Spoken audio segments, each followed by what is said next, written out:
Narinig ni Megumo ang kanyang sarili na nagising na nakahiga sa gitna ng isang madilim na maze na walang anumang liwanag maliban sa isang kumikislap na liwanag mula sa isang malayong kristal. Akala niya ay hindi pa siya ganap nagising, ngunit sa muling pagtingin ay napagtanto niyang ang paligid ay lubhang tahimik, tila tumigil ang mundo sa pag-ikot, iniwan lamang ang malamig at nakakakilabot na katahimikan. Katulad ng pakiramdam ng isang tao na nasa harap ng isang sangandaan sa buhay, ngunit hindi alam kung aling landas ang tatahakin. Si Nagumo ay nabalot ng matinding pangamba, hindi lamang dahil sa kakaibang lugar, kundi dahil din sa bigat ng mga pasya na kanyang kailangang gawin. Habang nasasanay ang kanyang mga mata sa dilim, unti-unting lumitaw sa harap niya ang isang maputlang puting anino, isang maliit, malambot at tila inosenteng kuneho. Ngunit tinuturo ng buhay na hindi lahat ng mukhang maamo ay tunay ngang ganoon.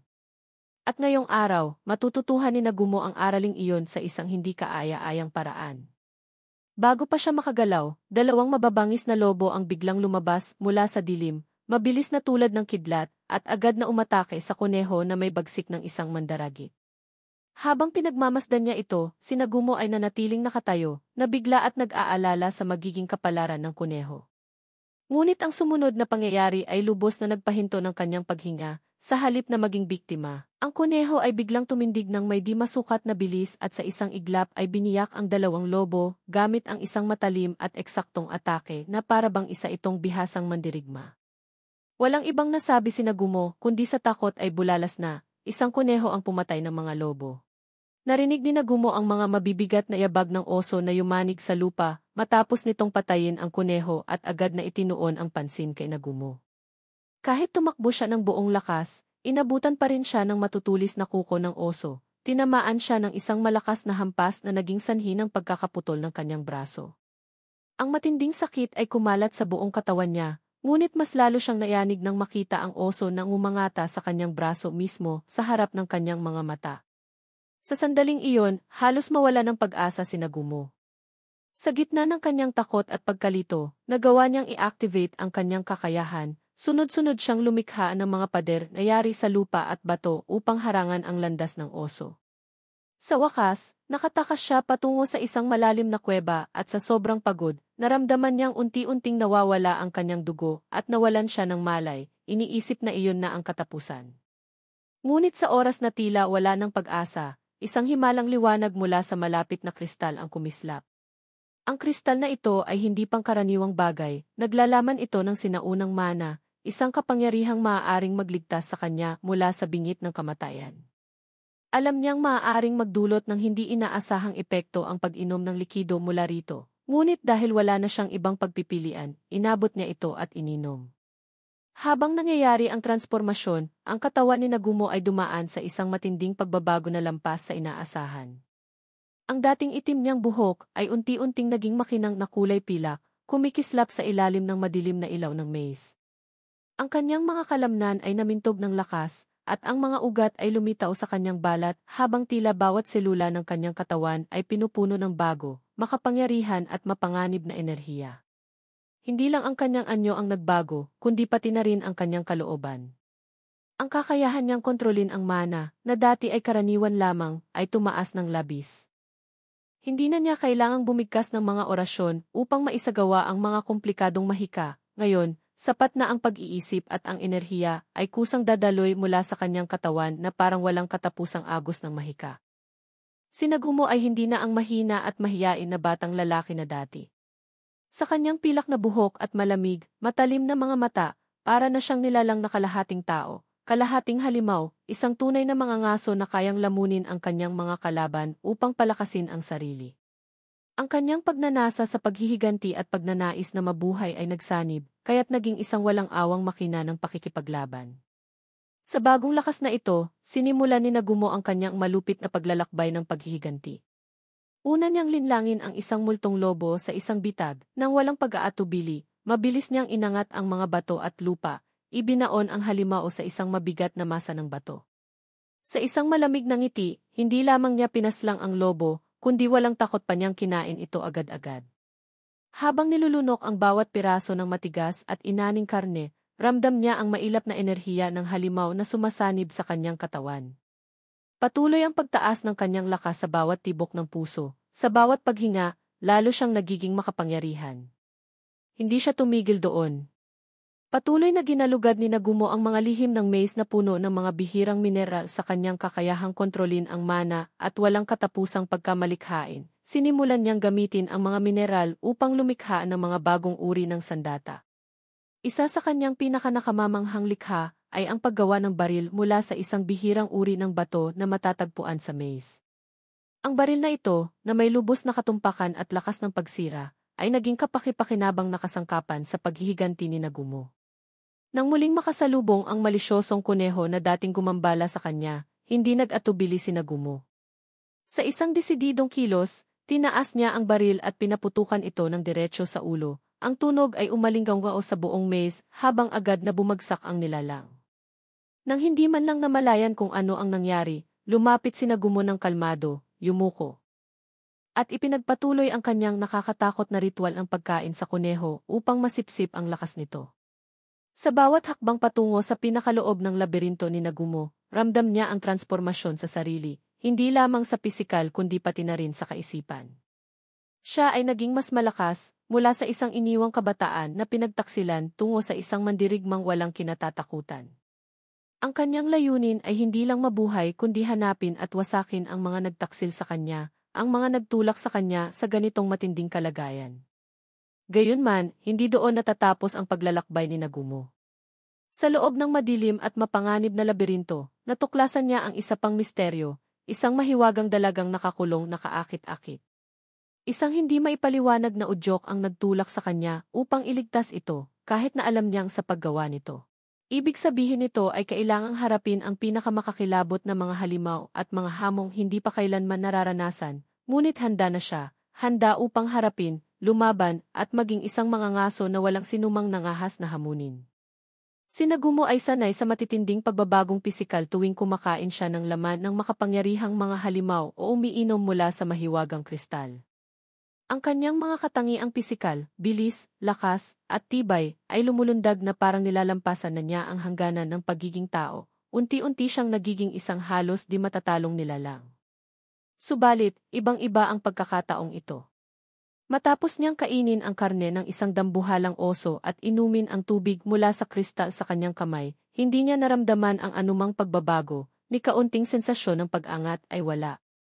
Agad niyang sinuri ang kanyang stat panel, umaasang makakakita man lang ng maliit na senyales ng pag-unlad, ngunit nanatiling walang pagbabago ang screen sa harap niya, na parang tumama ang kanyang katawan sa isang di nakikitang pader na hindi niya kayang lampasan. Naging malinaw kay Nagumo na ang lakas mula sa mga nilalang at yaman sa antas na ito ay hindi na sapat upang pakainin ang kanyang kapangyarihan. Wala na itong kakayahang itulak ang kanyang pambihirang pag-unlad gaya ng kanyang inaasahan. Napagtanto ni Nagumo na hindi na siya maaaring umasa lamang sa swerte o sa mahiwagang biyaya ng labirinto. Ang tanging daan pasulong ay ang bumaba pa sa mas malalalim na bahagi, kung saan naghihintay ang mas mapanganib na mga halimaw at mas matitinding hamon, mga lugar na maaaring magtulak sa kanya sa mga bagong hangganan, kung saan maaaring matagpuan niya ang lakas na desperado niyang hinahanap.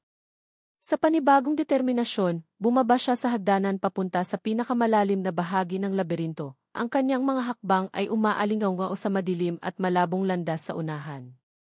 Kaagad pagkalabas ng kanyang silungan, nakasalubong ni Nagumo ang isang bagong nilalang, isang dambuhalang gorgon na ang katawan ay nababalutan ng matitigas na kaliskis na tila bato.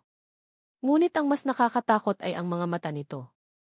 Narinig na ni Nagumo ang mga nakakapangilabot na kwento tungkol sa uring ito na ang tingin lamang ay kayang gawing bato ang sinumang nilalang. Sa pagtitig sa mapulang apoy sa mata ng halimaw, naramdaman ni Nagumo ang paglapit ng kamatayan. Isang kilabot ang gumapang sa kanyang gulugod, ngunit agad siyang bumalik sa sarili. Hindi pinayagang lamunin ang takot ang kanyang katinuan. Sa katalinuhan ng isang batikang mandirigma, agad siyang naghagis ng flare, isang maliit ngunit makapangyarihang sandata na kayang lumikha ng pag-asa sa desperadong sitwasyon. Ang nakakasilaw na liwanag mula sa flare ay nagpaalibadbad sa gorgon, ang mapula nitong mga mata ay nabalot ng kalabuan. Sinamantala ni Nagumo ang sandaling iyon. Hinugot niya ang kanyang baril, tinutok ito sa ulo ng nilalang, at pinaputok. Lumipad ang bala sa nakakatakot na bilis, tumama ito ng diretso sa bungo ng gorgon at agad itong namatay. Bumagsak ang dambuhalang nilalang sa sahig, lumikha ng malakas na ugong sa madilim na maze. Napabuntong hininga ng ginhawa si Nagumo, ang kanyang mga kamay ay bahagyang nanginginig pa sa kaba, ngunit alam niyang hindi siya maaaring magtagal doon. Muli siyang nagtipo ng lakas at nagpatuloy sa paglalakad, nangangaso pa ng ibang mga halimaw upang mapahusay ang kanyang mga kakayahan at lakas. Samantala, sa labas ng maze, ang mga dating kasama ni Nagumo ay dumaranas ng sarili nilang paghihirap. Si Shirasaki, ang dalagang may busilak na kaluluwa at pusong masigasig, ay walang tigil na sinisisi ang sarili simula nang makita niyang mahulog si Nagumo sa bangin. Giliw sa konsensya, sinubukan niyang sumunod upang iligtas ito, ngunit pinigilan siya ng bagong lider ng grupo dahil sa takot na mawalan pa ng isa. Sa takot na mawala rin si Shirasaki, hinimatay niya ito upang hadlangan ang kanyang kagustuhan.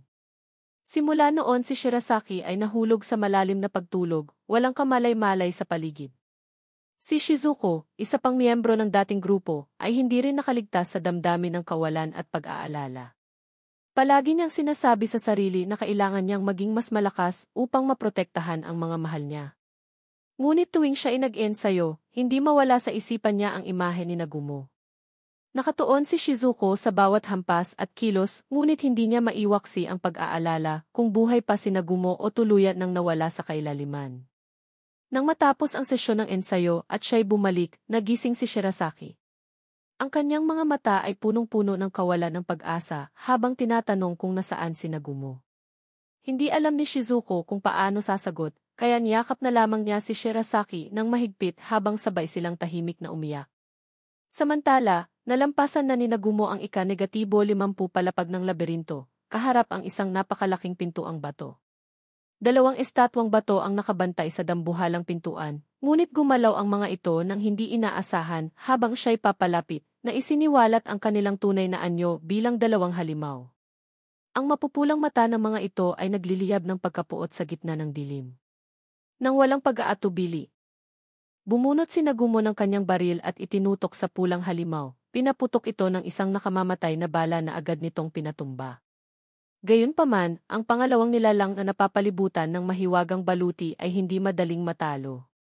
Ang mga bala ni Nagumo ay nagdulot lamang ng munting sulyap ng apoy sa pananggalang nito, ngunit sa halip na panghinaan ng loob, pinalitan ni Nagumo ang kanyang bala at sumugod sa napakabilis na galaw habang naglalabas ng sunod-sunod na pag-atake. Ang mahiwagang pananggalang ng halimaw ay nagsimulang magbitak, at sa sandaling iyon, tumalon si Nagumo mula sa likuran at pinaputukan ng bala ang ulo nito. Tinapos ang labanan. Sa pagtitig sa mga bangkay ng 2 halimaw sa harapan niya, bahagyang umiti si Nagumo at nagsimulang kainin ang laman ng hayop na kanya lamang pinatay, ninanamnam ang bawat kagat. Sa gitna ng kanyang pagkain, natuklasan niya ang ilang misteryosong pulang orbi sa loob ng katawan ng nilalang at agad niyang naunawaan na iyon ang susi sa pagbubukas ng dambuhalang pintuang nasa kanyang harapan. Habang unti-unting bumubukas ang pinto, pumasok si Nagumo sa isang silid na kumikislap sa liwanag ng mahika. Ang mga agos ng enerhiya ay paikot-ikot saan man, nakatuon sa isang nagniningning na gintong kubo na nakalutang sa ere. Lumapit si Nagumo, ngunit bago pa man niya ito mahawakan, lumitaw ang isang pamilyar na figura sa loob ng kubo, isang dalagang may nagniningning na mga mata na puno ng pagsusumamo. Ipinaliwanag niyang siya ay ipinagkanulo ng kanyang mga kasamahan at isinelyo sa loob ng kubo. Ang kanyang kwento ay umantig sa damdamin ni Nagumo, gumising sa masasakit na alaala ng pagkakanulo at pag-abandona ng kanyang sariling mga kasama sa laberinto. Ang pakikiramay na ito ang nagtulak kay Nagumo na tulungan ang dalaga. Itinuto ni Nagumo ang lahat ng kanyang kapangyarihan sa mahika, itinuon ang lahat ng lakas sa kanyang mga kamay upang durugin ang kubo. Isang malakas na pagsabog ang sumunod at ang dalaga ay napalaya. Gayunman, nang mabasag ang selyo, nadiskubre ni Nagumo ang isang bagay na ikinahiya niya, hindi nakasuot ng damit ang dalaga. Napasigaw siya sa kahihiyan habang ang dalaga ay nakatayo roon ng walang saplot. Sinubukang manatiling kalmado ni Nagumo at tinanong ang kanyang pangalan, ngunit tumanggi ang dalaga na ibunyag ang kanyang dating pangalan at hiniling kay Nagumo na bigyan siya ng bago. Matapos mag-isip, pinangalanan niya itong Yu, hango sa kumikislap na liwanag ng buwan. Pagkapangalan kay Yu, isang kakaibang tunog ang nagmula sa likuran. Bago pa man siya makareact, isang nakatagong sandata ang tumama sa kanyang braso na naging sanhi ng kanyang pagkakapandadapa. Tumayo ka at nagbigay senya sa kanya na maghanda para sa susunod na laban, ngunit sa pagkakataong ito, hindi na nag-iisa si Nagumo, handa ka nang lumaban sa tabi niya laban sa mga kaaway na nagkukubli sa dilim. Nakahandusay si Nagumo sa lupa, ang kanyang likod ay punang sugat mula sa mga batong palaso na pinakawala ng isang mabagsik na halimaw. Ang kanyang mukha ay baluktot sa sakit habang tiniis ang pisikal na paghihirap ngunit nanatiling matatag. Umupo ka sa tabi niya, ang iyong mga mata ay punang pag-aalalang nakatingin sa mga sugat ni Nagumo, ngunit pinigilan mo ang iyong damdamin, alam mong ayaw niyang mag-alala ka. Sa pagmamadali, ibinuhos ni Nagumo ang tubig mula sa isang sagradong kristal sa kanyang likod at tinulungan mo siyang tanggalin ang mga nakatagong sandata. Lumabas na isang dambuhalang alimango ang nagpaputok ng mga ito, may tungkuling pigilan si Nagumo na makatakas. Ibinigay ni Nagumo sa iyo ang isang mahabang kapa, iniisip na ito'y makakabawas sa kakayahan mong lumaban. Sa sandaling iyon, magkasamang lumaban sina Nagumo at ikaw laban sa alimango, ngunit ang balat nito ay napakatigas at hindi tinatabla ng kanilang mga atake. Gayunpaman, ito pala ay isang alakdan at hindi isang alimango na ikinatuwa ni Nagumo dahil kamakailan lang ay nanood siya ng pelikula tungkol sa pagkain ng alimango at nagnanais nito. Alam nilang pareho na ang lahat ng ito ay nagmula sa isang mabangis na karakter na nagbabantay sa iyo, na nais kang panatilihin doon at hadlangan si Nagumo na dalhin ka palayo. Nang sinubukan nilang umalis, agad silang inatake ng halimaw. Sa kabila ng kanyang aksidenteng nahipo ni Nagumo ang mga asul na buto at tinamaan siya ng isang pagsabog. Sa sandaling iyon, lumitaw ang halimaw na bulaklak at ikaw, na kontrolado ng bulaklak, ay lumaban kay Nagumo. Sa gitna ng kaguluhan, taimtim kang nakiusap sa kanya na patayin ang tagapamahala ng bulaklak, sinasabing huwag siyang mag-alala kung ikaw ay tamaan. Ngunit malamig na tumugon si Nagumo na hindi ka rin naman makakatama sa kanya. Sa 2 eksaktong putok lamang, pinadala niya ang tagapamahala ng bulaklak sa kalangitan. Matapos kumain, nagpatuloy sila sa paglalakbay at sa wakas ay narating ang ika-negatibo 100 na palapag, ang pinakamalalim sa maze. Wala pang sinumang bukod sa tagapagtayo ang nakatuntong dito at sa bawat hakbang, tumindi ang kanilang pag-iingat na puno ng hinala. Sa huli, natuklasan nila ang isang malaking tarangkahan na tila may tinatagong sikreto sa likod nito. Kakaiba, ang pintong ito ay hindi kasing hirap buksan ng mga nauna, at sa isang iglap, madali silang nakapasok. Pagkabukas ng malaking pintuan, pumasok sina Nagumo at ikaw sa isang ganap na naibang espasyo. Ang arkitektura rito ay ikinagulat nila, may mga malinis na pader na gawa sa batong alabastro, mga haliging gintong masalimuot ang ukit, at maluho ang mga palamuti, tila isang tunay na palasyo ng hari. Saglit silang tumigil, hindi makapaniwala sa tanawin sa kanilang harapan. Kumibot si Nagumo ng balikat at nagsabing kung ito man ay hindi tirahan ng Maverick, ang lumikha ng maze, siguradong ito ay salas ng isang hari. Mahinang sumang-ayon ka, na tila nagpapahiwatig na malapit na sila sa kanilang layunin. Bigla, nagsimulang manginig ang paligid at lumitaw ang isang dambuhalang mahiwagang bilog sa lupa, nagliliwanag ng maliwanag at makapangyarihan. Naging mabigat ang hangin, hudyat ng pagdating ng pinakamalakas na kaaway sa maze, ang pinuno ng lahat. Nagpalitan kayo ng matatag na tingin ni Nagumo, nangangakong hindi kayo matatalo, sapagkat tagumpay lamang ang daan sa kaligtasan.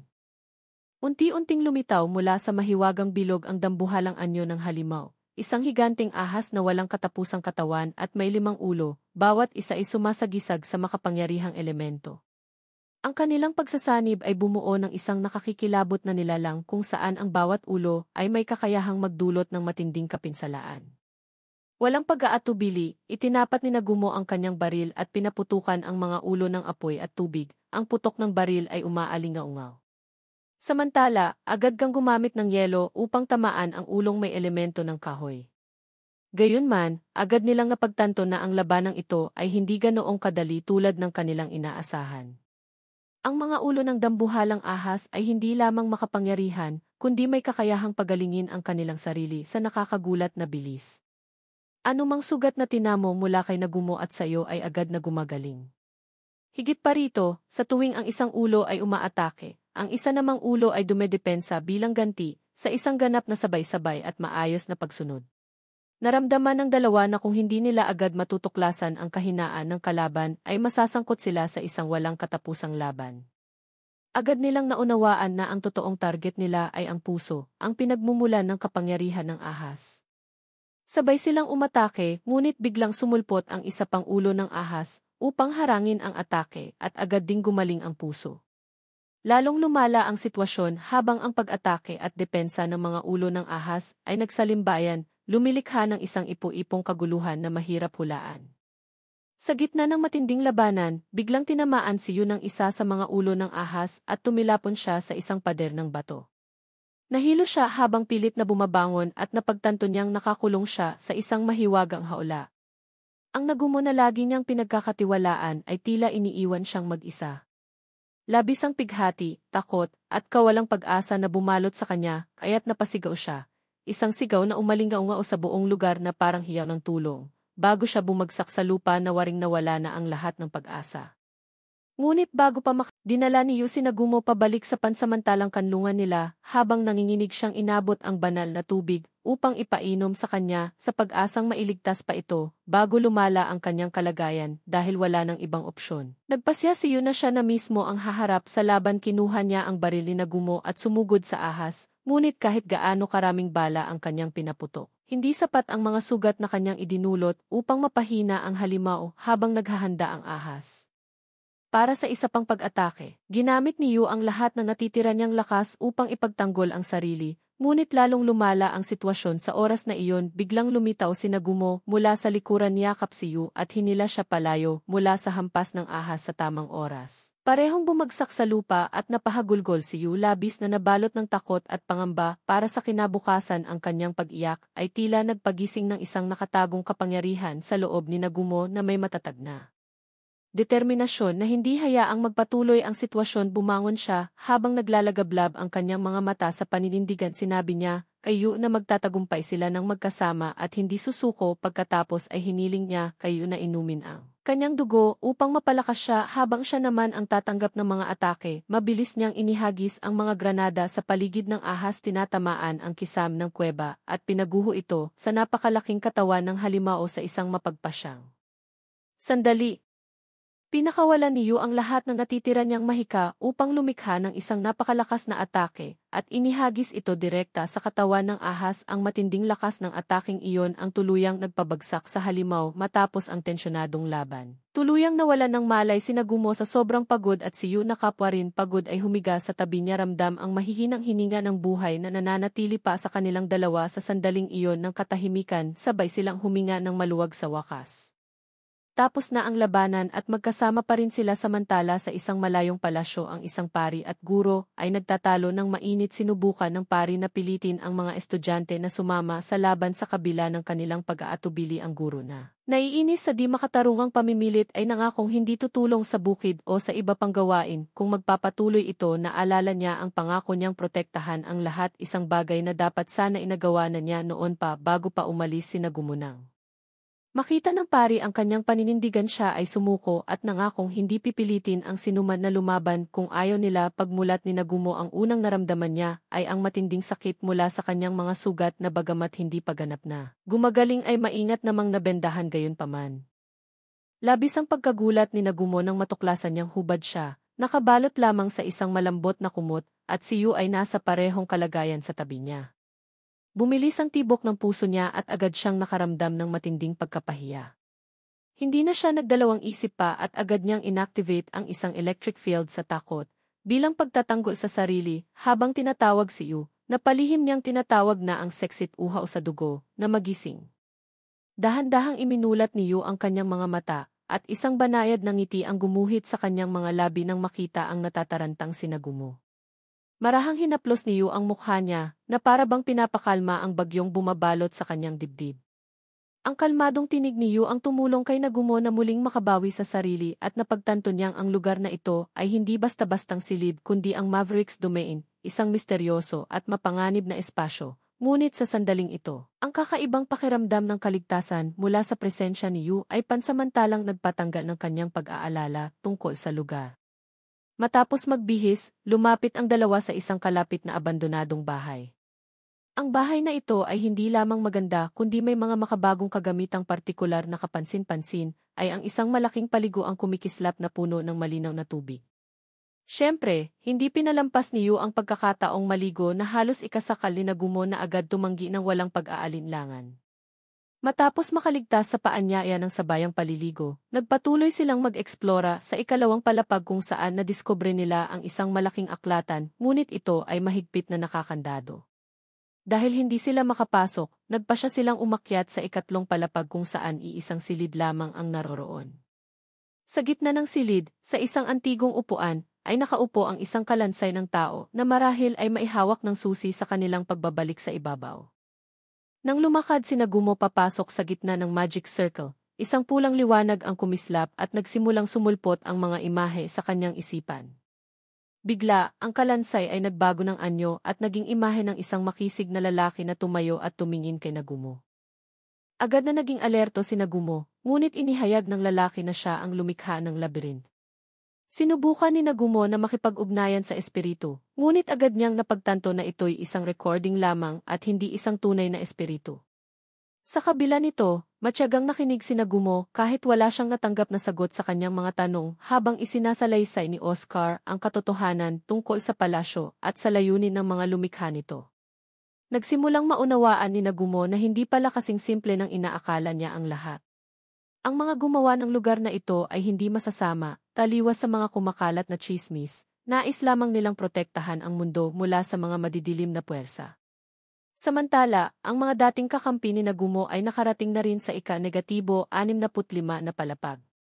Doon, maayos ang koordinasyon nila sa paglaban sa dambuhalang halimaw na may ulong toro, habang ang ibang miyembro ay nakikipaglaban sa mga mandirigmang kalansay. Matapos ang mahabang pakikipaglaban at walang sawang pagsisikap, tuluyan nilang natalo ang halimaw at ang mga mandirigmang kalansay ay unti-unting naglaho. Balik kay Nagumo, ang misteryosong lalaking nakatayo sa harapan niya ay nagsalita, gamit ang malalim at makapangyarihang tinig, ipinahayag niyang ipapasa niya ang lahat ng kanyang kapangyarihan kay Nagumo. Gayunpaman, binalaan din niya si Nagumo na gamitin ito ng matalino at huwag kailanman gamitin para sa masama o madilim na layunin. Napaisip si Nagumo sa sandaling iyon na pagtanto niyang ang kapangyarihan ay hindi lang tungkol sa lakas o otoridad, kundi isang mabigat na responsibilidad na dapat niyang akuin. Ang proseso ng pagtanggap ng kapangyarihan ay hindi naging madali. Pumikit si Nagumo at tumutok sa pagdama ng malakas na enerhiya na umaagos mula sa lalaki. Pakiramdam niya ay parang marahas na alon na sumalpok sa kanyang isipan at katawan, habang bawat molekula ng enerhiya ay unti-unting pumapasok sa bawat selula, baon hanggang sa kanyang malay. Hindi lamang ito purong kapangyarihan kundi naglalaman din ng masalimuot at napakakomplikadong kaalamang mahika. Ang pakiramdam ay labis na nakapanlumo, ngunit kasabay nito ay nakakapagpasigla, na para bang may bagong mundong nabuksan sa kanyang harapan. Nang tuluyang sumanib ang enerhiya sa kanyang katawan, napagtanto ni Nagumo, ang mahiwagang kakayahang ito ay nagpapahintulot sa kanya na mag-imbuin ng enerhiya sa mga hilaw na mineral at gawing mga bagay na may kakaibang anyo at katangian. Ang kapangyarihang ito ay maaaring magpakita bilang mga sandata, kasangkapan, o anumang naisin ni Nagumo na nagpapakita na ang kanyang kakayahan ay hindi lamang para sa pagkawasak kundi para rin sa paglikha at pagiging malikhain. Isang pambihirang kakayahang bihirang taglayin ng iba. Bagaman ikaw ay naging interesado at sinubukang magsanay ng mahikang ito, sa kasamaang palad ay hindi mo ito nakayanan. Gayunman, hindi ka nawala ng loob, bagkus ay ngumiti ka ng may kasiyahan, masaya na makitang si Megumo ay may makapangyarihang kasangkapan upang protektahan kayong dalawa. Nang gabing iyon, matapos ang isang mahabang araw ng pag-eksperimento, nagpasya si Megumo na pumunta sa isang mainit na bukal upang magpahinga. Ang mainit na singaw ay humalo sa payapang tanawin ng bundok sa paligid niya, habang pinapaluwag niya ang kanyang katawan, nararamdaman ang pagkalusaw ng tensyon ng araw sa nakapapawi na tubig. Gayunman, hindi nagtagal ang katahimikan nang dumating ka, taglay ang kaakit-akit mong kilos, pumasok sa bukal, buong kumpiyansang hinubad ang iyong kasuotan at lumapit kay Nagumo. Napamulagat si Nagumo sa eksenang ito at agad na itinagilid ang kanyang ulo sa kahihiyan, pautal-utal na sinabing dapat mo man lang takpan ang sarili ng tuwalya. Ngunit ikaw, sa karaniwan mong kumpiyansa at kapilyahan, ay tumayo, tinitigan si Nagumo at ipinahayag na nais mong makita kanya ng buo, na lahat ng ikaw ay magiging kanya. Ang matapang at determinadong pahayag mong iyon ay nag-iwan kay Nagumo na hindi makapagsalita. Sa kabila ng kanyang pagkalito, sa kaibuturan ay nakaramdam si Nagumo ng kaunting kaligayahan at swerte na magkaroon ng isang dedikado at kahangahangang kasama. Sa mga sumunod na araw, gamit ang kapangyarihan ng creation magic, patuloy na nagsanay at pinino ni Nagumo ang kanyang kakayahan. Sa pamamagitan ng paglipat ng enerhiya at pagmamanipula ng mga mineral, lumikha siya ng mga bagay na mahirap paniwalaan, mga modernong baril, dokumento, motorsiklo, at maging kotse, lahat mula sa simpleng materyales. Nagsimula ring manghuli si Nagumo ng mga halimaw, mga mapanganib at mahiwagang nilalang. Tuwing tatalunin niya ang isang halimaw, hindi lang siya nakakakolekta ng mahalagang materyales mula rito, kundi natututo rin siya ng mga bagong kasanayan at teknik. Ang karanasang ito ang lalong nagpapatatag kay Nagumo na pinalalawak ang kanyang mga kakayahan sa labanan. Kasama mo, nagsanay sila ng walang humpay sa loob ng 2 buwan, hinaharap ang bagong hamon araw-araw. Magkasama nilang nalampasan ang iba't ibang kahirapan, pinatatag ang katawan at isipan upang maging mas malakas kaysa dati. Sa wakas, nang maramdaman nilang sapat na ang kanilang lakas at kahandaan, tumayo si Nagumo at ikaw sa loob ng isang mahiwagang bilog, napapaligiran ng liwanag ng mahika. Isang simbolo ng panibagong kabanata sa kanilang mahabang paglalakbay na puno ng panganib at pananabik, nagpalitan sila ng matatag na mga tingin. Handa na silang harapin ang anumang hamon na naghihintay sa kanila pagkatapos ay pinatalsik sila ng kumikislap na mahiwagang bilog. Sinimulan ang isang bagong pakikipagsapalaran sa labas, may isang kaakit-akit na kunehong babae na sabik na naghihintay sa isang tao. Hindi inaasahang lumitaw ang isang dinosaur kaya napilitan siyang mabilis na tumakas para sa kaligtasan habang umaakyat ng bundok upang makalayo sa dinosaur. May isang sinag ng enerhiya na biglang bumagsak mula sa mukha ng bundok ito.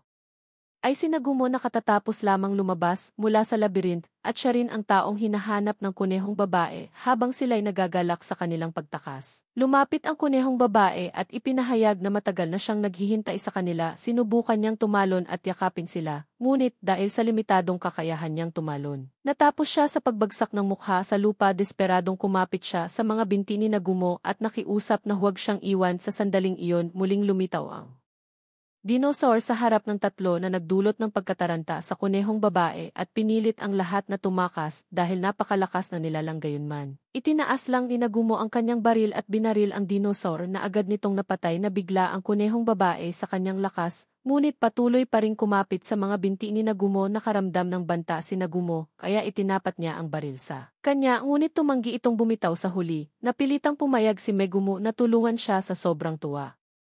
Ginamit ng kunehong babae ang kanyang damit upang punasan ang kanyang luha, ngunit pagkakatapos nito binaril siya ni Megumo sa ulo. Naisip niya sa sarili ang muling pagkikita sa isa pang mabait at magandang babae, ngunit agad niyang sinabi sa sarili na hindi siya kasing ganda. Mo narinig ito ng kunehong babae at buong kumpiyansang idineklara. Idineklarang mas kaakit-akit ang katawan niya kaysa kay Yu. Hindi niya alam na nagbanta siya ng isang seryosong panganib. Agad na tumawag si Yu ng isang ipwipo na tumanggay sa kunehong babae. Makalipas ang ilang sandali bumalik ang kunehong babae at binanggit na ginamit niya ang kanyang clairvoyance upang makita ang hinaharap. Nakita niya na sina Nagumo at Yu ang magiging tagapagligtas ng banal na kasuotan ng muntik na silang tumanggi at umalis. Agad niyang idinagdag na kung nais nilang explore siya ang magiging gabay nila. Narinig ito ni Yu at iminungkahi kay Nagumo na magiging mas maginhawa kung may gabay kaya parehong pumayag na tulungan siya. Hindi pa man sila ganap na pumapayag, tumalon na ang kunehong babae kay Nagumo na ikinagalit ni Yu kaya nagyelo niya ito agad. Kaya ang tatlo ay naglakbay sa kagubatan papasok sa kailaliman kung saan naninirahan ang tribong Holya na kahawig ng kuneho. Ang mga tao roon ay kahawig ng tao, ngunit ang pinakanatatanging katangian nila ay ang tuwid na tainga ng kuneho sa kanilang mga ulo na lumilikha ng kakaiba at kapansin-pansing hitsura. Silang lahat ay banayad at hindi mapanganib sa iba. Habang may pamilyang kuneho na namumulot ng pagkain, inatake sila ng isang dragon. Biglang pinatay ng grupo ni Nagumo ang dragon mula sa malayo. Agad niyang hinablot ang kunehong babae at inihagis ito ng mataas sa hangin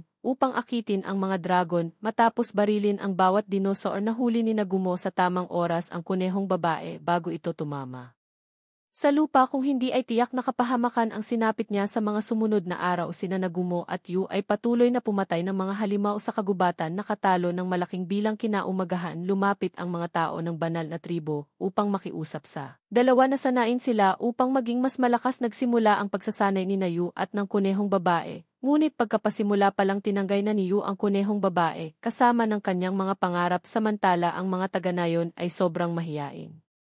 Nanihai.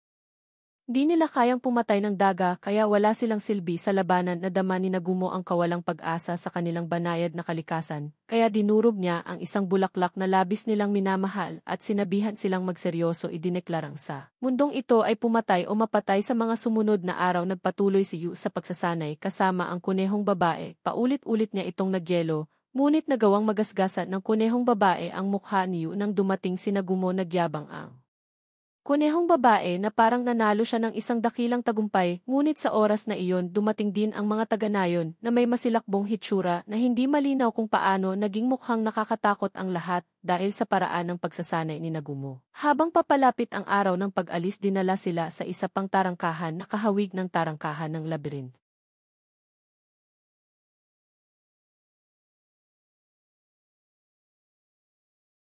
Ang buong tribo ng Holya ay gustong sumama kay Megumo upang protektahan siya, ngunit tinanggihan ito. Pinayuhan niya silang manatili sa kagubatan at sanain ang kanilang sarili. Matapos ang pagsasanay dinala ng kunehong tao sina Megumo at Yu sa isang higanting puno na matagal nang patay, ngunit hindi nabubulok doon. Natagpuan nila ang isang sinaunang batong tablet, at matapos ang masusing pagsasaliksik na pagtanto nila na upang makauwi, kakailanganin nilang tawirin ang ilang mga labyrinth upang makahanap ng mga espesyal na bato para mabuksan ang matrix ng gabing iyon. Naalala ng kunehong babae ang mga alaala, kasama ang kanyang ina, na nagsabing balang araw ay makakatagpo siya ng mga kahanga-hangang kakampi sa labas ng kagubatan at maglalakbay ng magkakasama. Iniisip ang kanyang pangako kay Yu. Nagpasiya ang kunehong babae na hilinging sumama sa kanila at kinaumagahan pumayag si Yu na isama ang kunehong babae dahil sa pangako at pumayag din si Nagumo kahit ayaw niya talaga.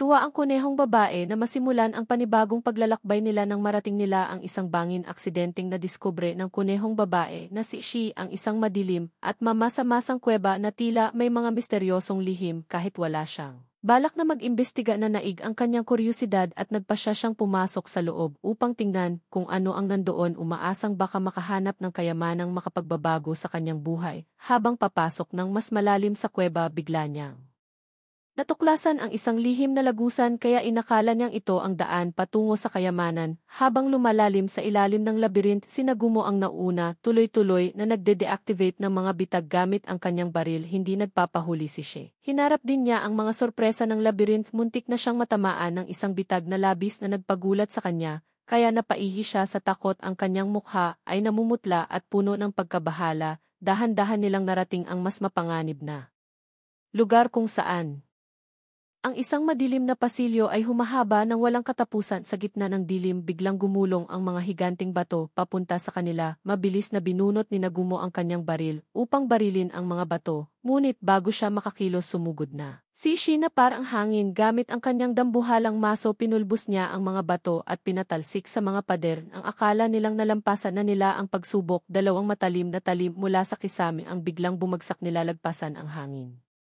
Na tila puputulin sila. Muli ipinamalas ni Shi ang kanyang galing gamit ang maso upang harangin ang mga talim at lumikha ng pagkakataon para makatawid ng ligtas sina Nagumo at Yu. Sa kabilang panig kinailangang gumamit ng lubid ang tatlo upang tumawid at basagin ang mga pader, habang si Shi ay ilang ulit na pasok sa mga bitag at gumapang sa maliit na butas. May puting likido ang tumalsik sa kanyang mukha na nagpagulat at nagpagalit sa kanya, ngunit sa huli narating nila ang isang malaking silid sa loob nito. May mga nakatayong armor sa magkabilang gilid at isang napakagarbong gintong trono. Sa gitna ng pumasok sila nagsimulang gumalaw ang mga armor at hindi na nag-atubili pa, agad na lumaban ang tatlo. Nilagan at nakipaglaban sila upang madaig ang mga matitigas na armor. Gamit ang kanyang lakas na basag ni Shi ang huling pinto at pumasok silang tatlo sa isang ganap na naiibang espasyo. Sa ibabaw ng isang dambuhalang bato lumitaw ang isang napakalaking armor na para bang siya ang huling pinuno ng labyrinth. Buong pagmamalaking ipinahayag ng baluting bakal na nalampasan nila ang labyrinth ng kanyang kapatid.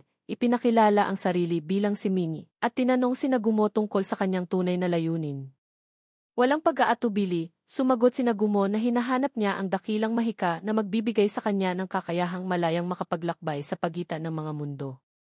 Hindi nagulat si Mingi sa kanyang sagot, ngunit walang pakialam na tumugon na wala iyong umiiral. kaya't napilitan ang grupo na talunin ang baluting bakal sa pamamagitan ng pagsira sa core nito, ang puso na naglalaman ng kapangyarihan ng boss.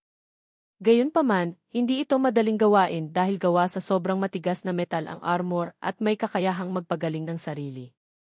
Habang naghahanap ng paraan ang tatlo upang umatake, binuhat ng armor ang malalaking bola at ibinagsak ang mga ito na nagdulot ng sunod-sunod na malalakas na pagyanig.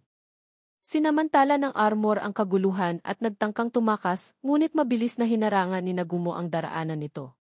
Pinaputukan mo ito ng energy beam sa likod habang si Nagumo ay lalong lumapit upang pabagsakin ito. Pagkatapos ay ginamit mo ang yelo upang i-freeze ang armor at ginamit ni Nagumo ang kanyang baril upang paputukan ito ng isang dambuhalang pako. Layunin sanang butasin ang proteksyon ng baluting bakal, ngunit masyado itong makapal. Habang si Minnie ay nakangising may kumpiyansa, bigla siyang tumalon pataas at ibinagsak ang kanyang maso sa pako, tuluyang winasak ang puso ng baluting bakal. Nang matalo na ang boss matapos ang nakakapagod na labanan, marahang hinaplos mo ang ulo ni Shi at pinuri siya sa mahusay na ginawa. Ang natitirang enerhiya ng armor bago ito tuluyang maglaho ay nagbigay ng hiling ng tagumpay kay Nagumo sa pag-abot ng kanyang layunin at nagpaalala na huwag gamitin ang sinaunang mahika para sa masama. Isang bahid ng panghihinayang ang dumaan sa kanila, ngunit wala ng oras para magnilay-nilay sapagkat isang bato ang agad na nagdala sa kanila sa isa pang pinto. Laking gulat nila nang makita si Minnie na buhay pa pala, lumabas na ang kanilang nilabanan ay isa lang sa mga kinokontrol niyang armor. Hindi na napigilan ni Shi ang sarili at pinukpok si Minnie sa ulo gamit ang kanyang maso, dahilan upang matawa ang buong grupo. Pagkatapos ng pamamaalam, pinatalsik sila ni Minnie palabas sa pamamagitan ng pagpapakawala ng tubig na parang inihugasan sa inidoro, tinanggay sila papasok sa kailaliman ng kuweba. Sa loob, isang isda na may kakaibang mukha ang nagulat kay Shi, dahilan upang siya ay sumisid sa tubig dahil sa takot. Kalaunan, natagpuan ni Nagumo at Mo si Shi na walang malay na palutang-lutang sa ilog. Nang maramdaman ni Nagumo na seryoso ang sitwasyon, agad niya itong iniahon at isinagawa ang feast. Nanood ka habang may halong selos, ngunit nang magkamalay si Shi, bigla niyang niyakap at hinalikan si Nagumo ng mariin na labis niyang ikinagalit kaya't itinapon niya ito palayo. Sa huli, silang tatlo na basang-basa at pagod ay nagrenta ng isang kwarto. Pareho silang gustong matulog sa tabi ni Nagumo, kaya't halos mabaliw ito sa inis at muntik nang bunutin ang kanyang baril upang tapusin na si Shi sa mga oras na iyon. Kinabukasan, dumating ang isang lalaking nagngangalang Cheng. Pinuno ng organisasyong Gilforan. Nabalitaan niya ang tungkol sa tatlong may kakayahang tumawid sa bangin at naging interesado sa kanilang kakayahan. May espesyal na hiling si Chang at siya ay nakatulog ng hindi namamalayan ng sinuman. Noong una sa Adventurers Hall, ipinaliwanag ni Chang na may isang grupo ng mga adventurer na nagtungo sa hilagang kabundukan para sa isang pagsisiyasat, kabilang si Win, ang ikatlong anak ni Her Oldelia. Bagaman sanay at mahusay ang grupong ito, marami sa kanila ang nasawi dahil sa matitinding kaaway na hindi nila kinaya. Nang marinig ang mga bulong-bulungan tungkol sa kakayahan ng grupo ni Nagumo, inakala ni Chang na matutulungan sila ni Nagumo, lalo na't matalik siyang kaibigan ni Count Delia. Nang humiling si Nagumo ng tatlong status board at maglatag ng ilang kondisyon, agad itong pinagbigyan ni Chang kaya nagsimula ang kanilang paglalakbay patungong hilagang kabundukan. Samantala, sa isang gusaling malapit doon, ang mga dating kaibigan ni Nagumo at ang kanyang dating guro ay nagtutulungan. Nang hapon na iyon, sabay-sabay silang nagpahinga at kumain. Ikinuwento ng kusinero na may isang espesyal na bisitang ipinadala ng pinuno ng Jolly Adventurers upang hanapin ang nawawalang grupo. Sa mismong oras na iyon, dumating din ang grupo ni Nagumo at nakisalo sa pagkain. Nang marinig ang pangalang Nagumo, may ilan sa kabilang grupo ang nakilala siya bilang dati nilang kakilala. Agad dumakbo ang dating guro ni Nagumo, may luha sa mga mata, at tinanong kung siya nga ba talaga si Nagumo, ngunit itinanggi niya ito at sinabing nagkamali siya ng tao. Matapos ang ilang usapan at pilit na tanong ng guro, napilitan si Nagumo na amining siya nga ang dating estudyante. Umupo silang apat sa isang mesa, ngunit halos hindi binigyang pansin ni Nagumo ang kanyang guro, mas piniling makipag-usap sa dalawang babaeng kasama niya. Dahil dito, nagtanong ang guro kung sino ang dalawang kasama niya, at sabay silang sumagot na sila ay kasama ni Nagumo. Napabuntong hininga na lamang ang guro. Gayunpaman, sinubukan pa rin niyang payuhan sina Gumo na pag-isipan muli ang kanyang pamumuhay at tinanong kung paano niya napagsasabay ang dalawa. Habang patuloy sa pagkain sina Gumo, walang pakialam sa mga tanong, biglang dumating ang isang binatang may gintong buhok, galit na galit at sumigaw na bastos ang kanilang asal. Ininsulto pa niya si Shi bilang maruming hayop at nagbantang puputulin ang kamay nito. Galit na galit si Yu at muntik nang bumunot ng espada, ngunit agad pinigilan siya ni Nagumo at itinulak palayo ang lalaki. Patuloy pa rin sa pang-uyam ang lalaking may gintong buhok, sinabing kailangan nilang turuan ng leksyon si Nagumo at ininsulto pa siya. Naging tensyonado ang sitwasyon sa mesa. Pagkatapos ng pagkain, napansin ni Nagumo na namumula si She dahil sa kahihiyan sa mga insulto. Ngunit pinuri ni Yu ang kanyang mga tainga bilang malambot at cute, at sinabi pang madalas itong haplusin ni Nagumo habang natutulog siya. Sa narinig, biglang sumigla si Shi at mumiti ng buong saya. Gabing iyon, nanatiling balisa ang guro dahil sa mga sinabi ni Nagumo na dati isang magalang na estudyante. Habang iniisip ito ng paulit-ulit, lalo siyang nainis at hindi makatulog. Pumunta si Nagumo sa kanyang silid at nagsimulang ikwento ang alamat kung bakit nilikha ang labyrinth. Ibinunyag niya na ang mga maverick ang siyang lumikha ng labyrinth na ito bilang isang pagsubok para sa mga tunay na may kakayahan. Nang tanungin ng guro si Nagumo kung ano ang balak niyang gawin sa kanyang kasalukuyang kapangyarihan, sumagot siya na nais lamang niyang hanapin ang daan pabalik sa lugar kung saan siya dating nanirahan at wala siyang ibang layunin. At ang guro ay dapat gawin kung ano ang sa tingin niyang tama. Matapos sabihin ito, tumayo na siya upang umalis, ngunit bago siya lumabas ng silid, sinabi ng guro na si Shirasaki ay hindi kailanman sumuko sa kanya. Naniniwala pa rin siyang buhay si Nagumo at kasalukuyang nagsasanay kasama ang lahat sa labyrinth. Sa narinig, saglit na huminto si Nagumo at tumugon na may isang tao sa grupo ni Shirasaki na nagtangkang patayin siya, at pinayuhan niya ang guro na babalaan si Shirasaki at ang iba pa na mag-ingat. Pagkatapos ay umalis siya sa silid. Kinaumagahan, habang naghahanda ang grupo ni Nagumo na magtungo sa hilagang kabundukan, naghihintay ang guro at ilang mga kaklase sa gilid ng gubat na nais sumama sa paglalakbay. Tinawag ni Nagumo ang isang motorsiklo na balak niyang gamitin para kay Shi at Yu para sa kaginhawaan, ngunit nakiusap ang guro na makisama. Kaya't sa huli ay pumayag si Nagumo na tumawag ng isang malaking truck para maisama ang lahat at nagsimula silang bumiyahe patungong hilagang kabundukan, kung saan naghihintay ang isang bagong misyon. Habang nagpapahinga ang grupo sa biyahe pabalik, sinamantala ng guro ang pagkakataon upang ikwento kay Nagumo ang kalagayan ng kanyang mga kaklase. Ikinuwento niya na si Shizuko ay nawawala na ng ilang araw at walang makahanap sa kanya, at sinabi rin niya ang hirap at sakit na dinanas ng grupo mula nang mawala si Nagumo. Sinabi niya na bagaman tila walang pag-asa, may kaunting paniniwala pa rin sa grupo na buhay si Nagumo at ito ang dahilan kung bakit patuloy silang nagsasanay ng walang humpay. Pagkatapos nito, nakatulog ang guro na naging dahilan kung bakit nagtampo si Yu at Shi at nagpilit na lumipat ng upuan, sinasabing upo sila kay Nagumo pauwi. Pagdating nila sa destinasyon, nagpadala si Nagumo ng mga drone upang siyasatin ang lugar at nadiskubre ang mga bakas ng isang malakihang labanan sa malapit. Sa pagsisiyasat, nakakita sila ng higanting bakas ng paa ng isang halimaw. Nagpatuloy ang grupo patungo sa bundok sa unahan at nang marating nila ang isang talon, naramdaman ni Nagumo na may tao sa paligid. Agad gumamit ng mahika si Yu upang hatiin ang talon. Ibinunyag ng talon ang isang nakatagong landas sa loob at gaya ng inaasahan na tagpuan nila sa loob ang isang lalaking may blonding buhok na walang malay. Dahil sa awa ay marahas siyang ginising ni Nagumo ang lalaking iyon ay si Win ang hinahanap ni. Punong Baryo Julie isinaysay ni Win na nang marating ng kanilang grupo ang bundok, ay walang tigil silang inatake ng mga halimaw at pagkatapos ay lumitaw ang isang itim na dragon na pumatay sa lahat ng miyembro ng kanyang grupo na dama ni Win ang kawalan ng silbi dahil hindi niya nailigtas ang sinuman at nanaising siya na lamang sana ang namatay imbes na ang kanyang mga kasamahan. Galit na hinawakan siya ni Nagumo, sinasabing ang buhay ay ang pinakamahalagang bagay at hindi dapat basta-basta binibitawan ang ganitong mga salita. Ibinahagi rin ni Nagumo na siya mismo ay humarap sa buhay at kamatayan sa loob ng labyrinth, kaya nauunawaan niya ang pagsusumikap upang mabuhay. Habang paalis na sila, biglang umihip ang isang malakas na hangin.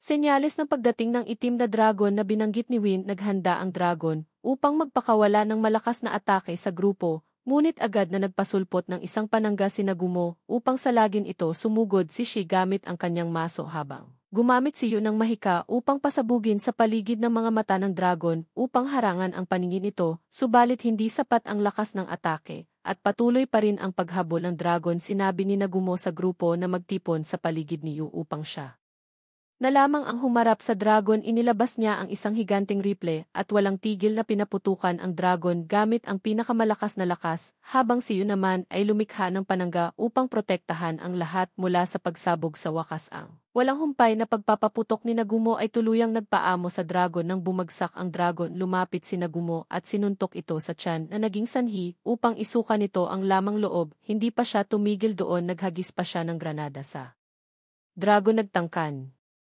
mag-ipon ng enerhiya ang dragon upang atakehin si Nagumo, ngunit madaling nakailag ito at muling pinaulanan ng bala ang mukha ng dragon. Habang lumilipad ang dragon, muling nilagyan ni Nagumo ng bala ang kanyang napakalaking neelgon at pinaputukan ito ng diretsyo. Tinamaan sa lupa. Si Shi ay lumitaw mula sa ilog, may hawak na maso at nagpataw ng huling dagok na tuluyang nagpabagsak sa dragon. Sa kagustuhang tapusin na ang labanan, isinantabi ni Nagumo ang kanyang pagiging tao at gumamit ng isang malaking bakal na pamalo upang butasin ang likod ng dragon. Tiniyak ang pagkatalo nito kahit walang anumang pampadulas.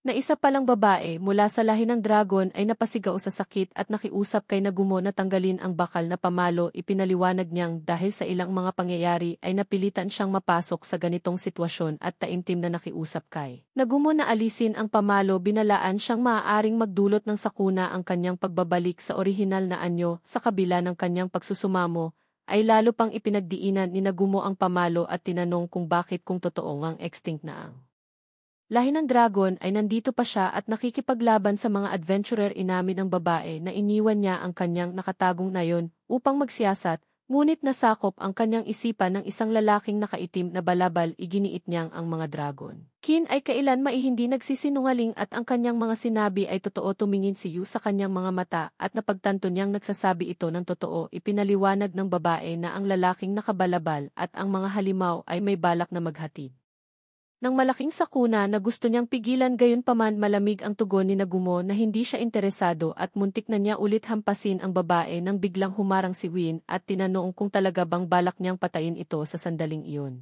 ay nagpahayag ng pagsisisi ang babaeng dragon. Tinatanggap ang kanyang parusa, ngunit nangangakong tutulong sa lahat. Napapayag ni Yu si Nagumo na alisin ang pamalo at sa isang malakas na hatak ay napadaing sa sakit ang babaeng dragon at muling nagbago sa kanyang anyong tao. Ipinakilala niya ang sarili bilang si Kyo, isang miyembro ng lahing dragon ng crew. Ipinaliwanag niya na ang lalaking nakaitim na balabal ay nagbabalak gamitin ang libu-libong halimaw upang salakayin ang isang kalapit na nayon at nais niyang pigilan ito gamit ang mga drone ni Nagumo. Kinumpirma ni Nagumo na may kilusang hukbo ng mga halimaw, ngunit sa kabila ng kanyang pag-aalala sa nayon ay iginiit niyang ang tanging tungkulin niya ay ang maihatid ng ligtas si Win at ang gil sa mga halimaw ay responsibilidad na ng babaeng dragon. Bagaman tila malamig ang kanyang tugon, ay tila lumambot siya ng kaunti sa patuloy na pagsusumamo ng kanyang guro. Hindi siya kasing lupit ng inaakala ng mga tao kung sakaling makasarili siya. Noon pa man ay hindi na siya nagsakripisyo para iligtas ang iba. Kung talagang malupit si Nagumo ay wala ng buhay na taksil na nakaligtas sa kanyang pagbabalik mula sa impyerno. Ngunit hindi siya. Si Kyle ay nagreklamo na siya ay lubos ng naubusan ng mana at hindi na makapagpatuloy pa, kaya't hinila siya ni Nagumo sa mga binti na parang isang sako ng premyong panalo sa loto, habang isang higanting hukbo ng mga halimaw ang nagmartsa patungo sa bayan na tila nakabitin na lang sa isang manipis na sinulid. Ang mismong yabag ng mga nilalang ay sapat na upang durugin ang lahat kahit wala silang gamitang mahika, kung hindi dahil sa mga mandirigmang nagpoprotekta kinaumagahan. Habang ang maputlang sinag ng araw ay dumadaloy sa mga dahon, tahimik siyang nakatayo sa kanyang maliit na silid. Inaalala ang mga tagubili ng kanyang guro mula sa nakaraang araw. Ang kanyang kalooban ay hindi mabigat, ngunit hindi rin magaan. Tapos na ang pasya. Panahon na upang kumilos. Dahil sa banta sa nayon, wala siyang ibang pagpipilian kundi tumindig at ipagtanggol sila. Bagamat hindi siya taong nabubuhay para sa tungkulin, sa kaibuturan ng kanyang puso ay alam niyang hindi niya kayang baliwalain ang Mga inosenteng taong nadadamay sa malupit na digmaan, ginamit niya ang isang spell ng pagbabagong anyo, isang makapangyarihang mahika na nauunawaan lamang ng mga may malalim na kaalaman. Sa ilalim ng kanyang mga kamay ang mga depensa ay sumulpot na. Parang kabute, pagkatapos ng ulan, binalot ang buong nayon ng matibay na pader na mangha. Ang mga taga-nayon sa kanyang ginawa, para bang isang himala ang nasaksihan nila sa gitna ng kaguluhan. Inipon ni Shi ang mga hindi kayang lumaban, ang mga bata, kababaihan at matatanda sa isang ligtas na lugar, at maging sa gitna ng kagipitan, ay naghanda pa rin siya ng pagkain para sa kanila. Pinanatili ang sigla ng kanilang loob habang bumababa ang dilim, at tinakpan ng kadiliman ang nayon tahimik na nakaupo. Sinagumo, sinisiyasat ang kanyang mga baril, bawat bala ay maingat na nilalagyan ng malamig na katumpakan.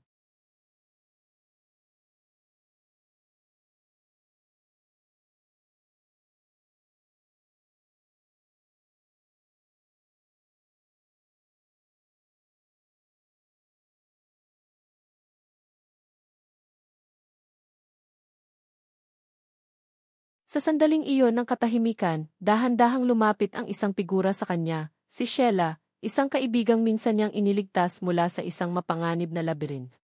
Hindi siya nagsalita ng marami, ngunit tahimik na ipinahayag ang kanyang pasasalamat. Bagaman hindi ito masyadong nakaapekto kay Nagumo, binigkas niya lamang ang isang malamig, ngunit napakalalim na emosyonal na kataga. Huwag kang mamatay, Sheila. Isang palatandaan ito ng pag-aalala ni Nagumo para sa kanya, kahit ayaw man niyang aminin. Samantala, si Keilu ay tila labis ang saya, para bang nasa gitna ng biro, medyo hangal at walang kamalay-malay sa nalalapit na panganib. Gayunpaman, abala pa rin ang buong nayon sa paghahanda para sa labanan laban sa papalapit na hukbo ng mga halimaw. Ang hukbong halimaw ay napakalaki at mabangis, papalapit sa mga tarangkahan ng nayon, habang lahat ay tensyonado at handa sa matinding labanan. Si Nagumo ang unang kumilos, pinuksa ang buong pangkat ng mga nilalang na parang dragon na sumugod sa nayon, gamit lamang ang isang tumpak na bala. Kasunod nito, si Yu ay nagsanib ng napakalaking bolang enerhiya na parang isang maliit na araw na bumagsak sa hukbo ng mga halimaw, nilipol ang daan-daang nilalang sa isang iglap.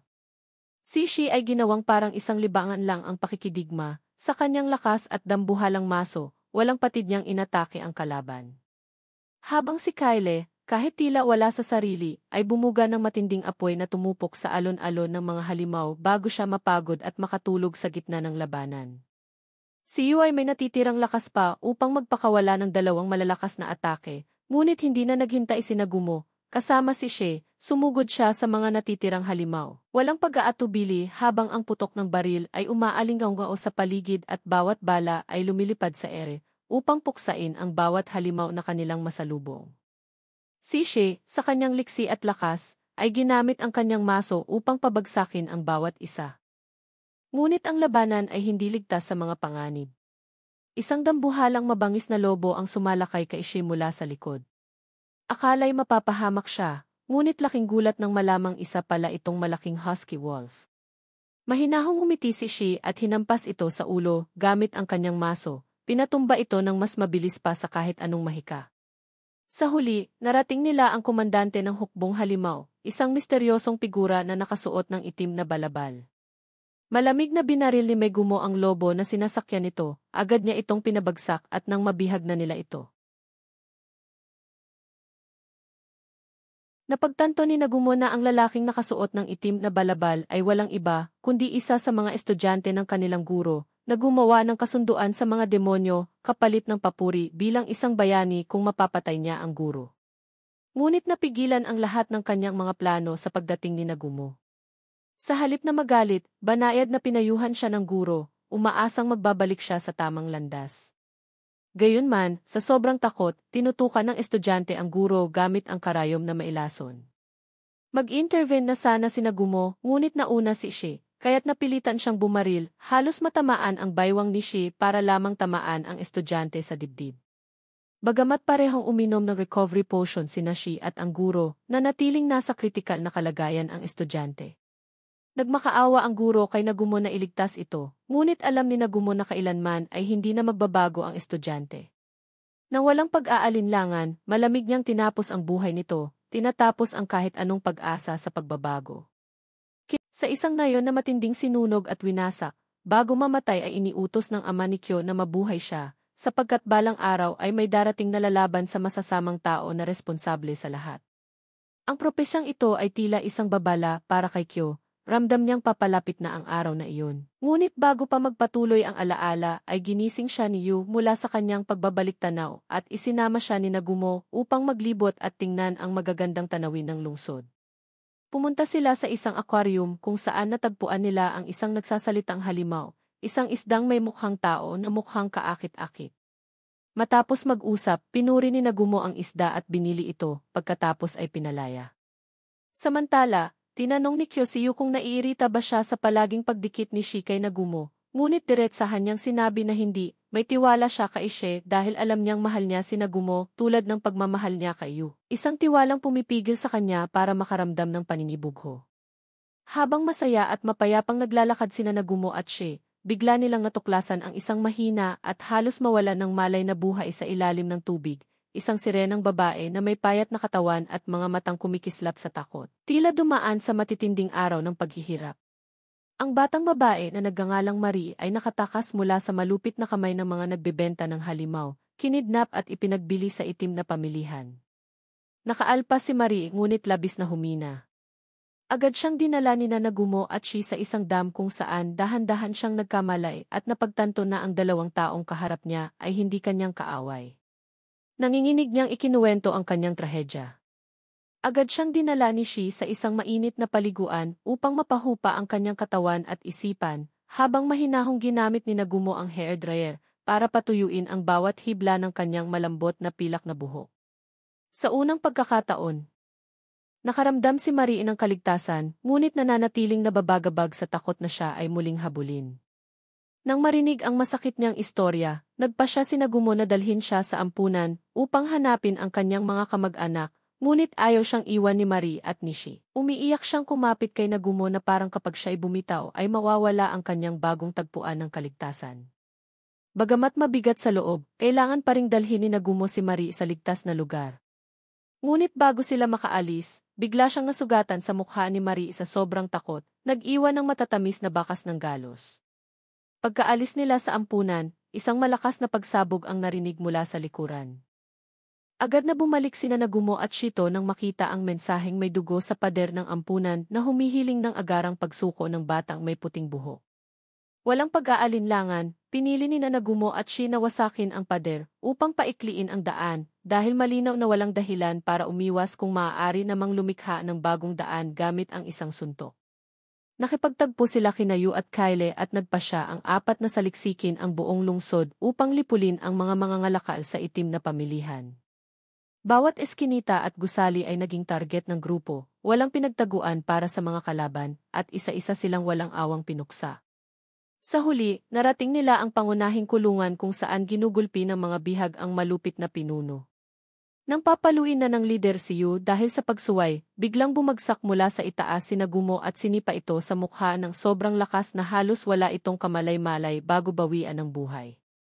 Binuksan ni Nagumo ang pintuan ng selda at marahang binuhat si Marie sa gitna ng kanyang tuwa habang sila ilumipad pa itaas upang masdan ang winasak na puok ng itim na pamilihan. Pinangunahan ng tatlong magagandang babae sa harem ni Nagumo na bawat isa ay may kakaibang lakas. Sa malamig na tingin, tumawag si Yu ng kidlat upang wasakin ang natitirang mga taguan ng itim na pamilihan bilang pag-aaliw kay Marie at paghihiganti. Sa sandaling iyon, sa wakas ay nakaramdam ng ganap na ginhawa si Marie at buong lambing naniyakap si Nagumo habang tinawag itong Papa, bagay na ikinagulat at ikinahiya niya ng bahagya. Sa pagkakita sa kaakit-akit na kilos ng bata, hindi lamang si Nagumo ang lumambot kundi pati na rin ang tatlong babae sa grupo na masigasig na hikayatin siyang magkaroon ng anak. Siyempre, sa harap ng pagpupumilit ng tatlong babae, tanging isang pilit ng ngiti lamang ang naisagot ni Nagumo. Sa tatlong babae at isang sirena, tila magiging mas masaya at kapanapanabik pa ang kanilang pakikipagsapalaran. Kinabukasan, nagpatuloy sila sa paglalakbay. Kung saan isang hindi kaaya-ayang insidente ang naganap, isang batang babae ang kapilyahang inilapit ang kanyang puwitan sa mukha ni Nagumo at tumayo pa sa upuan ng bisikleta upang magpakitang gilas na tila isang tunay na pilya. Ang 5 miyembro ng grupo, kabilang si Nagumo, ay nagtungo sa isang mataong bayan na kasing sigla ng isang makulay na painting. Sa paligid ay maraming lunti ang halaman at abalang mga residente sa kanilang mga gawain. Ang ilan ay namamalengke, ang iba ay nagtitinda, na lumilikha ng isang masigla at abalang kapaligiran. Ang tawanan ay umaalingaw-ngao sa makikitid na daan, kaya tila walang katapusang pista ang pakiramdam sa bayan. Gayunman, sa gitna ng kasiglahan, nakaramdam si Nagumo ng pagkabalisa. Hindi niya gusto ang lugar na ito sapagkat nagbabalik ito ng mga alaala na hindi kaaya-aya. Sa bayang ito siya at ang kanyang mga kaklase ay minsang nagtungo para sa isang misyon, at ang mga alaala ng mga araling pakikipaglaban at ng pagkakait sa kanya ng tulong habang naiwan siyang mag-isa sa isang maze ay nagpapasimangot sa kanya. Totoo ngang ang dating lugar ay bumabalik sa alaala, ngunit hindi lahat ay nais gunitain ang mga panahong nais kalimutan, gaya ni Nagumo. Magkakasama silang naglakad, dala ang liham mula kay Chief Gilferin patungo kay Ginoong Cyclops. Bagamat tensyonado ang hangin, walang ipinakitang emosyon ang dalawa. Bigla, mula sa malayo, isang binatang halos natatakpan ang mukha ng buhok ang humahangos na lumapit at lumuhod sa harap ni Nagumo, humihingi ng tulong upang sagipin ang mga taong natrap sa maze. Nanginginig ang kanyang boses sa takot na halatang halata sa bawat salita. Si Nagumo na karaniwang umiiwas sa pakikialam sa problema ng iba, ay nakaramdam ng pagkabahala nang marinig na nasa panganib ang kanyang mga dating kaibigan. Sa pagbabalik ng oras sa level 70 ng maze, malayo na ang narating ng grupo ni Shizuka matapos mapagtagumpayan ang maraming hamon. Ngunit ngayon ay nahaharap sila sa isang makapangyarihang kalaban, isang babaeng demonyo. Kasama ang 10 makapangyarihang mandirigmang may gintong baluti, pinanood ng grupo ni Mo ang demonyo na may mapanuyang tawa, ang kanyang tinig ay nag-uumapaw sa kayabangan. Sa kabila ng mga panunukso na labis na nakairita sa grupo, walang umatras dahil alam nilang kung hindi sila lalaban, wala silang tsansang makabalik. Agad na nagsimula ang matinding labanan sa magkabilang panig, bawat isa ay nagpupunyagi upang salagin ang tuloy-tuloy na mga atake ng lahi ng demonyo. Ngunit agad naging malinaw ang agwat ng lakas ng tamaan ng isa sa mga kabalyero ang demonyo at agad gumaling ang sugat nito. Isang desperadong sitwasyon. Nagsimulang mawala ng pag-asa ang ilan sa grupo nang maunawaan nila ang agwat ng lakas. Sa kritikal na sandaling ito, naramdaman ni Shizuko ang panganib at agad na inutusan si Ando, ang binatang natatakpan ang mga mata ng buhok, na tumakbo pa itaas at tawagin ang kanilang lider na si Brad upang tumulong. Mabilis na tumakbo si Ando, kabado ang dibdib, alam niyang kung hindi niya agad maiparating ang mensahe, ay hindi na makakaligtas ang grupo. Pagdating sa kinaroroonan ng lider nilang si Brad, hindi pa man siya nakakapagpaliwanag ay biglang may batang babae na kumakain ang malakas na binagsak ang mesa at sumigaw kung sino ang babaeng nangahas na lumapit doon. Napalingon si Nagumo, nagliliyab ang mga mata sa galit at sumigaw na kung may manakot sa babae ay siya mismo ang papatay dito. Natahimik ang buong silid, walang nangahas magsalita. Samantala sa maze, patuloy ang matinding labanan habang matagumpay na naputol ng isang bayani mula sa grupo ang dambuhalang gorilya na sumugod sa kanila. Ngunit agad ding gumamit ang babaeng demonyo ng itim na mahika upang tawagin ang 2 dambuhalang pusang multo. Sinikap ng lahat na protektahan si Shizuko, ngunit isa sa kanila ay tinuhog ng buntot ng pusa sa tiyan. Tumilamsik ang dugo at gumuhit sa lupa ng maliwanag na pulang bakas. Sa pagkakita nito, hindi napigilan ni Koki ang galit at sumugod sa babaeng demonyo, ngunit agad itong naglaho, iniwang kumukulo sa galit si Koki. Nawala ng katinuan si Koki at sumigaw sa lahat kung bakit puro takbo lang sila, tinawag silang duwag. Ngunit bago pa lumala ang kanyang galit, humarap si Shizuko at sinampal siya. Binigyan siya ng katinuan at pinaalalahanang huwag hayaang kontrolin ng emosyon ang kanyang kilos, ang kailangan nila ay mabuhay, hindi lang tumakbo. Samantala, patuloy sa pagtakbo si Ando hanggang umabot sa level 70 kung saan naroon si Brad, ngunit laking gulat niya nang biglang lumitaw ang isang halimaw mula sa teleportation gate at pinatay si Brad sa harapan ng lahat. Binalot ng sakit at galit si Koki at hindi na napigilan ang kanyang kapangyarihan na lumampas sa kanyang limitasyon. Pinatay niya ang pusang multo at ang halimaw, saka sumugod sa babaeng demonyo, itinarak ang kanyang espada sa dibdib nito. Ngunit sa sandaling tatapusin na niya ito, bigla siyang natigilan, binalot ng hilakbot, hindi pa siya nakapatay ng tao noon. Nanginig ang kanyang mga kamay, napuno ng sindak ang kanyang mga mata. Sa pagkakita nito, agad sinamantala ng babaeng demonyo ang pagkakataon, at muling tumawag ng dambuhalang nilalang na may ulo ng kabayo na biglang sumuntok kay Koki, dahilan upang lumipad ito pataas. Habang lumuluhod si Ando sa harap ni Nagumo, punong-puno ng dalamhati ang kanyang mga mata, patuloy ang pagsusumamo ng tulong. Sa kaibuturan ng maze, nagpapatuloy ang matinding labanan sa pagitan ni Shizu at ng kabayong may ulo ng halimaw.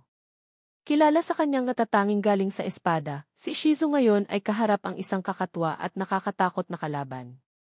Ang kanyang mga tama ay hindi sapat upang saktan ang halimaw, at sa bawat pag-ihip ng espada, sumasalag ang buntot ng halimaw na tila isang sako ng bakal, na lalo pang nagpapagalit at nagpapalito kay Shizuko kung paano ito lalabanan. Habang tila pinagtatawanan ng halimaw ang bawat atake niya, unti-unting nawawala ang kanyang loob. Sa sandaling akala niyang wala nang mas lalala pa, biglang nagtawanan ang babaeng demonyo at nagsimulang bumigkas ng orasyon. Sa isang iglap, dalawang halimaw na kabayo ang lumitaw sa tabi ng una, ang kanilang mga mata ay nagniningas ng dugo. Bago pa man makapaghanda si Shizuko, sabay-sabay silang sumugod sa kanya na parang isang bagyong daluyong, at sa lakas ng banggaan ay tumilapon siya sa batong pader ng maze. Napakasakit ng tama kaya't napaduwal siya ng maliwanag na pulang dugo, bawat patak ay tumama sa malamig na batong sahig. Sa gitna ng kawalang pag-asa, biglang umalingaw-ngaw ang tunog ng matalim na paghiwa sa hangin. Mula sa itaas, napatingala ang lahat sa tamang oras upang makita ang isang pilak na liwanag na bumagsak ng napakabilis, tumama ito ng direkta sa ulo ng unang halimaw na may mukha ng kabayo. Ang malupit na ataking iyon ay naging sanhi upang mapasigaw sa sakit ang halimaw bago ito matunaw at maging makapal na usok. Ang biglaang paglitaw na ito ay nagpamangha sa parehong mga nilalang at sa mga nakasaksi. Mula sa usok ay lumitaw ang isang lalaki, si Nagumo ay nakatayo sa harap ng lahat. Gayunman, ang totoo ay hindi sinadya ni Nagumo na tamaan ang halimaw, layunin lang niyang basagin ang lupa, at aksidenteng tinamaan nito ang target. Ang tila walang pakialam niyang ugali, subalit kasabay ng nakakatakot na katumpakan ng kanyang mga aksyon, ay laging nag-iiwan ng lahat na nanlalaki ang mata. Kaya isa-isa niyang tinulungan pababa ang lahat ng ligtas, kabilang si Ando na kani-kanina lang ay humingi ng tulong, hinila niya ito ng walang ipinakitang emosyon. Ang mga taong nakulong sa ibaba ay tumingin kay Nagumo na parang nakakita ng isang Diyos na bumaba sa lupa, isang sandali ng pagtataka at hindi makapaniwala. Nang matagumpay na madala ni Ando ang tulong, hindi pumayag ang babaeng demonyo na basta na lang tumingin, nagsimula siyang tumawag ng maraming mababangis na halimaw. Ngunit walang bakas ng pag-aalala si Nagumo. Sa malamig niyang anyo, bihasa niyang hinawakan ang baril na para bang nasa isang sharpshooting performance. Sa bawat pag-angat ng baril, isang halimaw ang bumabagsak. Ang kanyang kasanayan sa pagbaril ay hindi lamang pambihira, kundi isinasagawa pa ng may galing at talas na tila ba siya ay may taglay na kakayahang hindi kayang abutin. Patuloy ang paglapit ng mga halimaw na parang mababangis na ahas, ngunit lahat ay mabilis niyang pinataob. Maging ang higanting pagong nakilala sa sobrang tibay ng baluti nito, nagamit nito ang enerhiya para sa isang pagsabog, ngunit si Nagumo ay gumamit lang ng kalasag upang ibalik ang atake rito. Ikinagulat ng babaeng demonyo na agad tumalon palayo. Ang mas nakakagulat, ang tunay na target ni Nagumo ay hindi ang demonyo mismo, kundi ang mahiwagang ibon na ginagamit nito para sa paghilom. Isang tiyak na putok ang nagpabagsak sa ibon, at ang pagong, sa kabila ng tibay nito, ay hindi rin nakatiis sa mga bala ni Nagumo at tuluyang bumagsak. Ang panganib at husay ni Nagumo ay nagbigay takot sa lahat, at si Ando na siyang nagdala kay Nagumo sa eksena ay buong yabang na inangkin na siya ang nakumbinsi rito.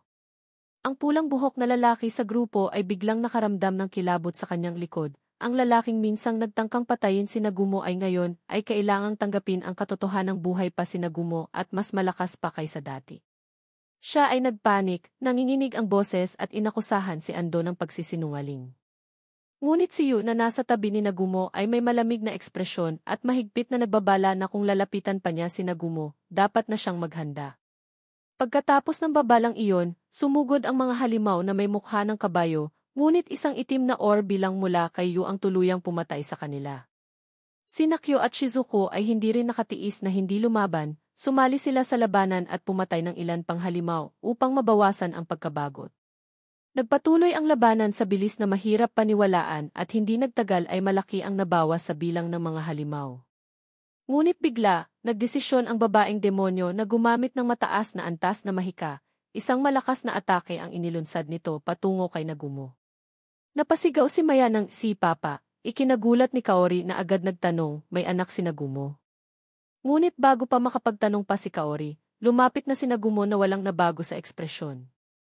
Walang epekto sa kanya ang mataas na antas na mahika. Pumutok ang kanyang bala. Diretsyong tumama ang bala ni Nagumo sa hita ng babaeng demonyo, sabay tanong ng walang alinlangan, ano ang ginagawa mo rito? Napagtanto ni Nagumo na ang mga demonyong kanyang pinapatawag ay pawang may kaugnayan sa sinaunang mahika na nangangahulugang sinusubukan nitong tuklasin ang mga lihim ng yungib. Sa halip na sumagot, isang banayad ng ngiti lang ang ibinigay nito, sabay banta na malapit nang dumating ang kanyang kasintahan upang maghiganti. Hindi na nakatiis si Koki sa tabi ni Nagumo at nakiusap na huwag patayin ang babaeng demonyo dahil wala na itong kakayahang lumaban. Subalit naunawaan ang batas ng kaligtasan sa kanilang mundo, pumatay o mapatay, hindi nagpakita ng awa si Nagumo at walang pag-aalinlangang binaril ang babaeng demonyo upang wakasan ang buhay nito. Pagkatapos ay humarap siya kay Shizuko upang tanungin kung maaari pa bang mailigtas si Brad, at sa kabutihang palad ay naagapan pa nila ito. Nang matapos ang labanan, marahang hinaplos ni Nagumo ang ulo ni Yu at pinuri siya sa mahusay na pagkakatrabaho. Gayunpaman, matapos masaksihan ang lahat, hindi na napigilan ni Kaori ang kanyang emosyon at agad na niyakap si Nagumo habang umiiyak. Nanatili siyang nakatayo sa alanganing posisyon, hindi makasagot dahil alam niyang isang bagyong nagngangalang Yu ay tahimik nang bumubuo sa kanyang likuran. Sa huli, sabay-sabay silang umalis sa maze matapos patayin ang mga natitirang halimaw sa kanilang paglabas. Pagdating sa labasan, napansin nilang naghanda ng rescue team si Boss Jun upang iligtas ang mga natrap, ngunit halatang hindi na ito kinakailangan.